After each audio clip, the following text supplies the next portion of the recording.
So everything we do in our field has to do with the trigeminal nerve. If you hang out in a neurology practice, they think that's pretty much the trigeminal nerve. That's all they really worry about. Tri meaning three. There's three divisions of the trigeminal nerve. They're all big sensory roots, and they bring in information. So information comes in from the first, second, and third division. The first division pretty much wraps around your brain. Second division, your sinuses. Third division is below your cheekbone.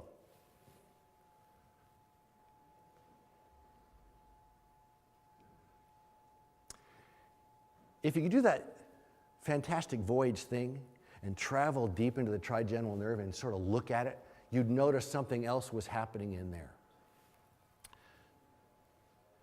Here's the motor nucleus of the trigeminal nerve. Here's the mesencephalic nucleus of the trigeminal nerve. If you were looking at that and you saw these electrical pulses traversing away from the motor root and more electrical impulses coming back in, and you saw that rhythmic activity, if you knew what you were looking at, you could make a prediction of what was happening out there. You kept seeing that rhythm. You know what's happening? This guy's chewing out there. So the motor root innervates muscles of mastication, and the proprioception of the system and within the joint and the PDLs and the tongue, and it all gets together, and it doesn't mess with the sensory nucleus. It has its own special nucleus that communicates with in this rhythmic chewing. Isn't it cool that you can chew food and rarely bite your tongue? It just darts around it. It's on automatic pilot. So if you were to take a look at this motor nerve and that thing was lighting up like crazy and it stayed lit up for a long time, you go, that guy's clenching his teeth out there because it's no longer rhythmic. I don't see these different activities. So when you take a look at a muscle fiber, or a muscle that's full of fibers, there's that all or nothing response. If you innervate one muscle fiber, it contracts. But there isn't one nerve for one fiber in, say, for example, a temporalis muscle. You have one nerve that comes and branches out like crazy and then hits a bunch of fibers.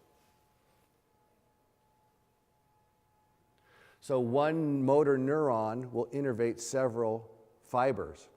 The more control that muscle needs, the more one motor neuron will innervate one fiber, say, for example. It doesn't get that close. Whereas in a temporalis, one motor neuron can innervate hundreds of fibers.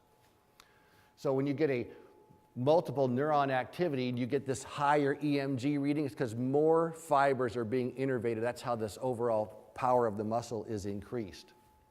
The higher the EMG you see when you put an electrode on a patient's muscle, it's because more fibers are being innervated. That's what the electricity is all about.